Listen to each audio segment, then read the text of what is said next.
大家好，歡迎大家翻到嚟 VV Channel。咁我哋利物浦咧就喺11月30號嘅晏晝2:05咧就上演咗第13場英超賽事嘅。咁最後利物浦咧就係2-0作客贏到韋斯咸嘅。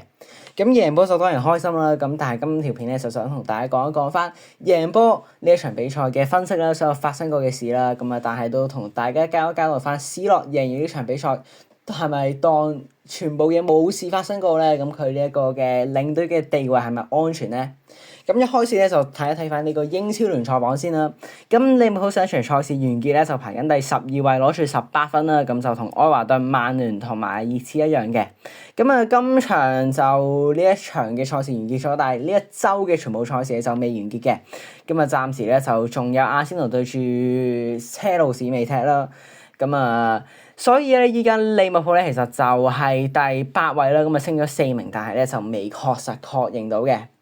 咁啊，但係英超第15週咧，大部分球迷嘅目光咧都會係睇住車路士對住阿仙奴呢場賽事啦。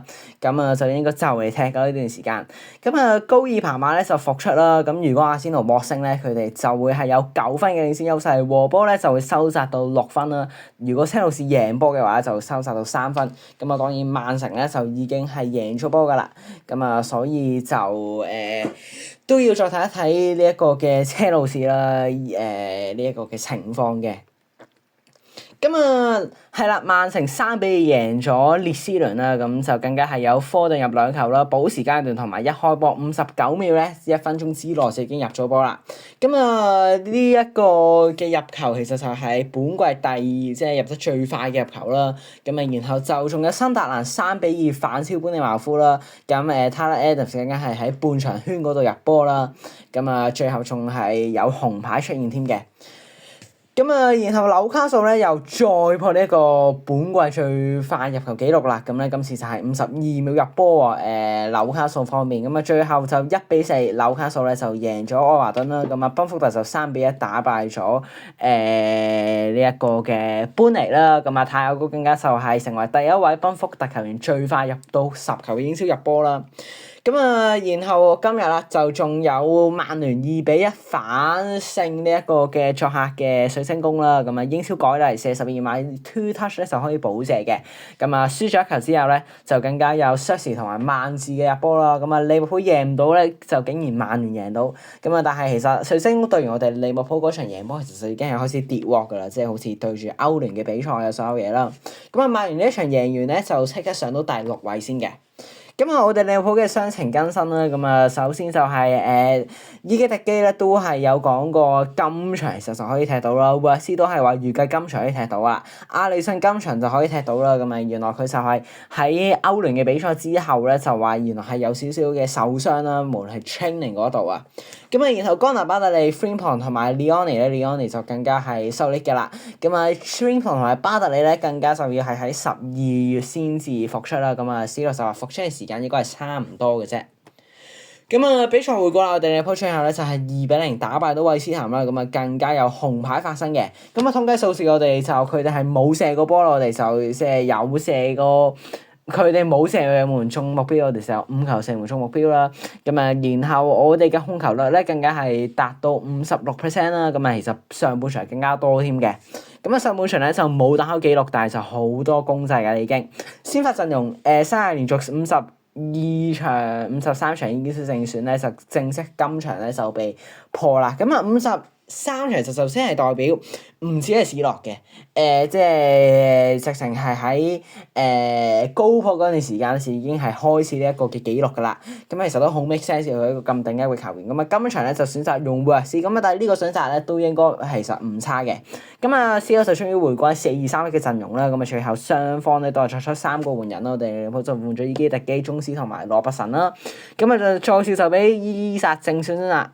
咁啊，沃斯就俾創造機會率非常之高嘅沃斯就復出之後咧，就第一場正選上陣啦，就竟然取代咗沙拿個位。咁啊，高美斯打右後衛都唔係第一次啦。咁啊，高普時代咧都成日發生㗎啦。咁啊，即係當時就亞歷山大阿奴受傷都係佢搞嘅啫。後備席咧就有3位嘅右翼啦。咁啊，分別就係沙拿、基亞沙同埋 Rio。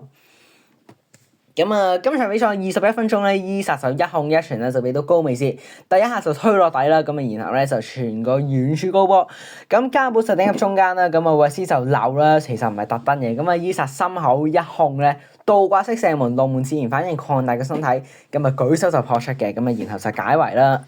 呢一球我就略嫌可能伊薩其實佢就可以好簡單咁樣拖，唔使即係倒掛啦，拖翻入去遠處就應該係可以入得㗎啦。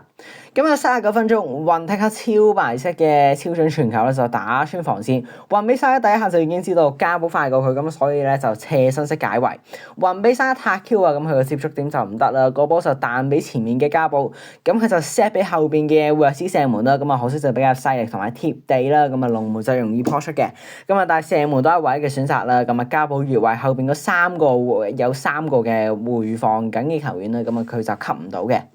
咁啊，60分鐘啦，祖高美斯一控咧就俾到韋斯啦，咁啊佢就假動作啊、射門所有嘢啦，咁啊然後咧就俾到加寶，咁啊加寶禁區裏面咧就通到麥沙加嘅坑渠啦，咁啊然後就彈少少咁啊，彈少少其實對於伊薩咧就唔係壞事喎，佢係更加好射啦，一趟就入近處入網啦。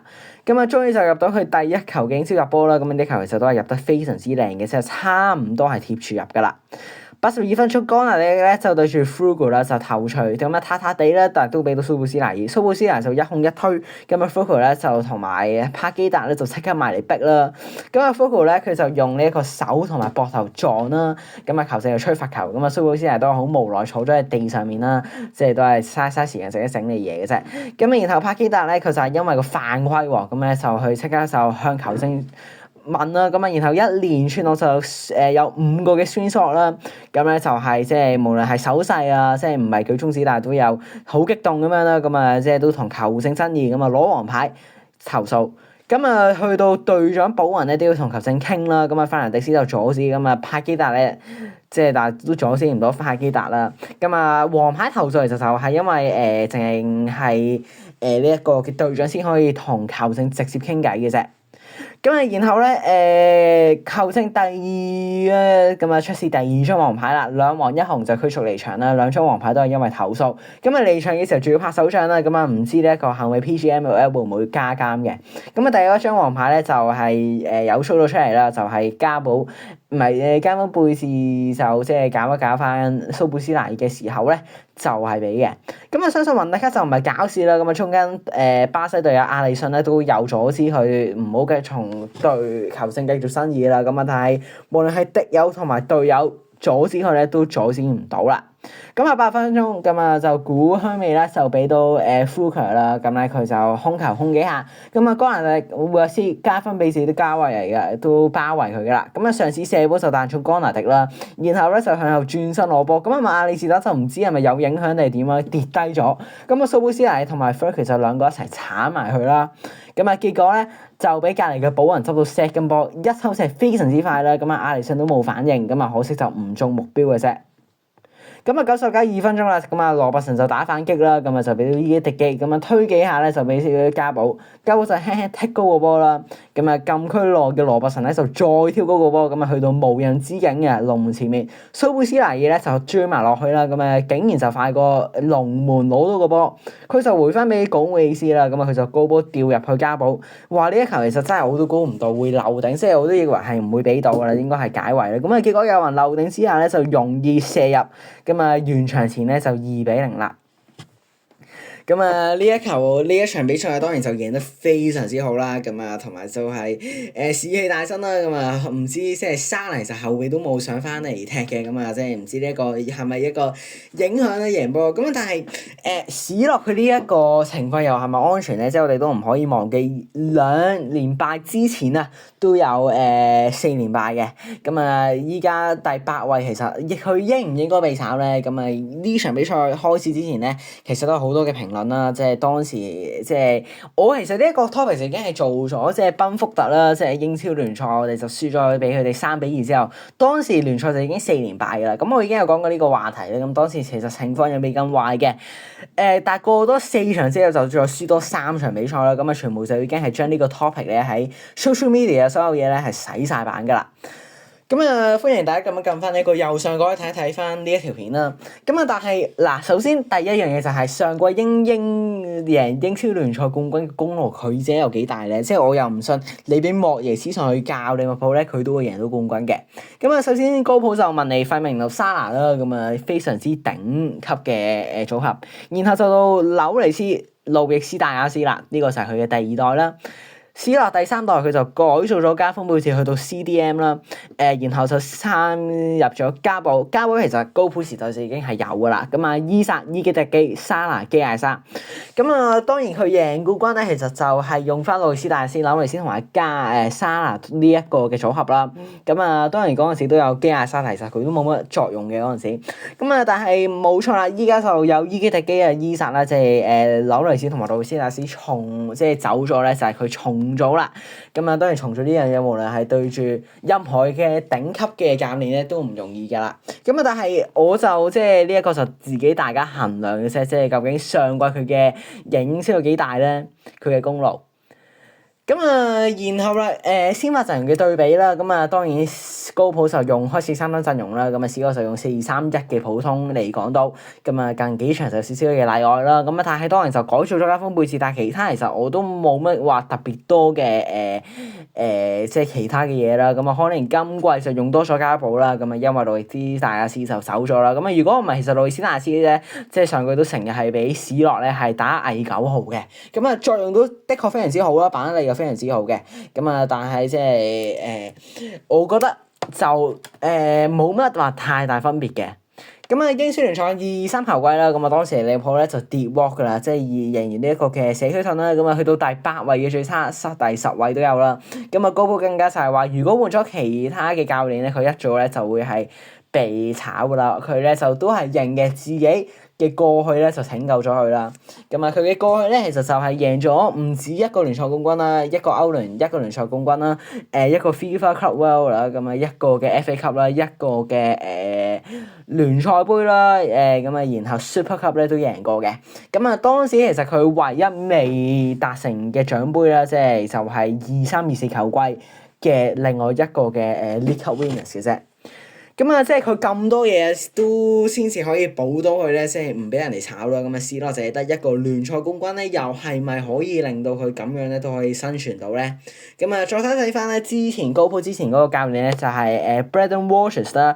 咁啊，佢就第2名嘅，咁啊第一季佢就第2名就係完結啦。咁啊，但係咧15-16球季咧就已經係俾人哋炒咗啦。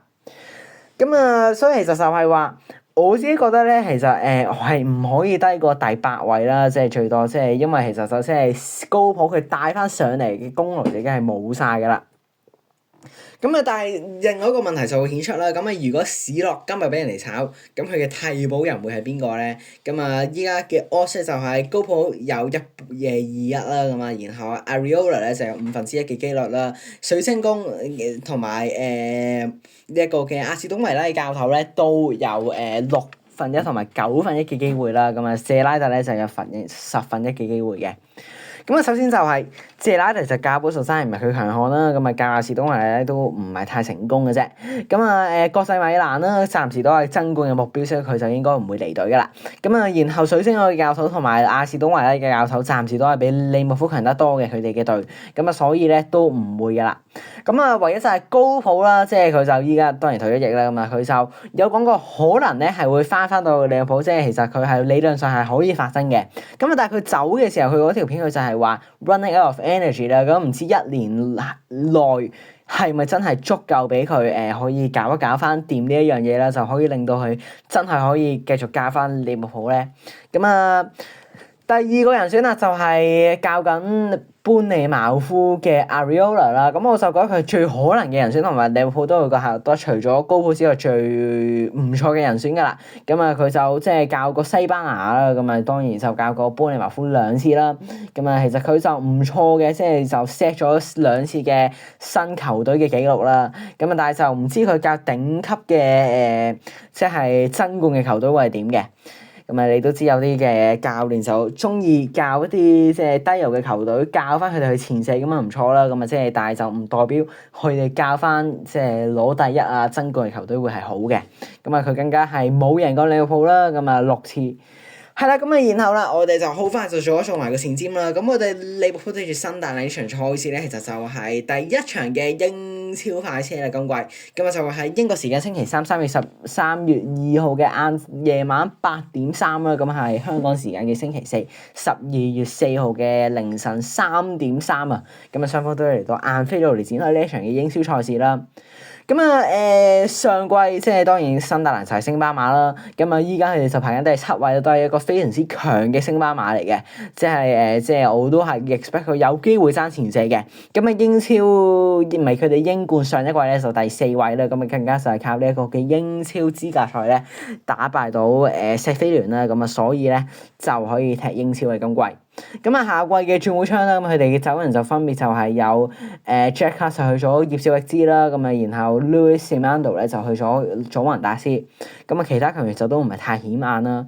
咁啊，簽人咧就比較顯眼啲啦，就由羅馬就簽咗安素拿菲啦，咁啊，由利物浦咧就簽咗 Danso 我哋嘅 Young Star 啦，咁啊 Jadon Danso 啦，咁然後喺 Coventry 啊 Preston 啊都簽咗Simon Moore 啦同埋 Adam Bryant 嘅，咁好多嘅簽嘅球員佢哋咧都係喺英冠嘅隊嗰度簽翻嚟啦，咁可能佢哋係熟悉佢哋嘅英冠嘅對手多過英超啦，咁啊同埋其實佢哋唔會唔肯嘅啲球員，即係起碼佢哋可以踢英超，即係名氣都會大升嘅。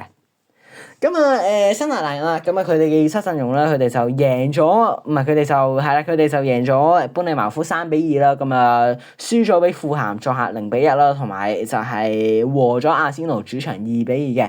咁佢哋對強隊就通常都可以用4-5-4-1嘅陣容出擊啦，咁啊對住般尼茅夫就用4-2-3-1嘅陣容出擊嘅。咁我自己估計咧，佢對住我哋咧都會係用翻5-4-1嘅陣容出擊嘅，即係同埋係作客踢啲咁樣。咁啊，利物浦咧唔計今場咧，其實即係都有係4-3同埋4-3-3嘅陣容，都係有變化噶啦。咁啊，但係即係當然今場就會先啦取締沙拿個位啦。如果唔係沙拿，其實最近呢3場都有正選啦。咁啊，伊薩同埋伊迪基更加都係繼續爭位啦。咁啊，加布咧通常都係攞到嘅正選位噶啦。咁啊，中場馬里切打、加豐貝治同埋中斯啦，咁啊，當然其實就會麥艾士打啦，咁啊就係打呢一個嘅中場位啦，咁啊後衞即係其實就真係冇乜得揀噶啦，即係暫時江拿巴特又傷埋啦，咁啊所以我自己熱身陣容咧就係龍門艾利遜，咁啊後防咧就卡卡斯、高美斯、雲迪克同埋江拿迪，咁啊高美斯其實今場都踢得唔錯嘅，我覺得即係好多細緻嘢佢都做得咁上下啦，進攻同埋防守都唔錯，咁啊但係防守即係都要睇到蘇布斯拿爾啦，即係佢踢呢個防中位佢又可以翻到嚟防守嘅，即係一兩下咧都可以幫到手嘅。咁啊進攻啦，逼上手又到個蘇布斯嚟做翻咧，係會好過韋斯嘅。咁韋斯我會繼續用佢咧，就係代替沙拿個位嘅。咁啊沙拿都繼續擺喺後備先啦。咁啊伊基迪基加布啦。咁啊我自己睇下啦，我自己都會想伊基迪基出嘅。咁啊但係即係呢一場嘅比賽又改變咗我對伊薩嘅睇法啦。咁如果俾伊薩出，我都覺得可以嘅。咁啊目標就一定係贏啦。咁但係唔容易啦，即係預咗佢哋係會縮喺後邊踢啦。呢一季對破密集都有困難。咁啊但係咧佢哋咧就會進攻嘅，即係比我哋今場對韋斯咸佢進攻就更加強啦。無論係普通進攻同埋反擊咧，都要十分打起十分精神嘅。咁啊後備就即係 Rio 啊、沙拿啊、即係基亞山咧都會喺嗰度啦。咁啊即係韋斯如果有必要咧，就可以取替呢一個加保個位啦，或者係蘇布斯尼個位都得嘅。係啦，咁啊如果唔係打係咁，我自己都唔會反對嘅。咁我覺得韋斯佢真係一個好好嘅球員嚟嘅。咁啊紀錄啦，我哋對住新特蘭其實就最近嗰場都要去到2017年㗎啦。咁啊即係我哋就贏過18次，佢哋就贏咗3次，和咗11次啦。咁我自己就預計主場應該係會贏到2-0、2-1度嘅。係啦，如果要以翻今場嘅狀態咧，我覺得2-0係可以達成到嘅。咁啊當然我哋上5場就贏咗3場，和咗2場啦。咁啊係啦。咁啊多謝大家睇呢條片啦。咁啊如果大家中意就唔該 like、subscribe 同埋 share 啦。咁啊當大家撳 subscribe 咧就歡迎撳埋個鐘仔啦。咁我當我有出新片或者有新嘅消息，大家都可以第一時間收到通知。多謝大家，我哋下條片見，拜拜。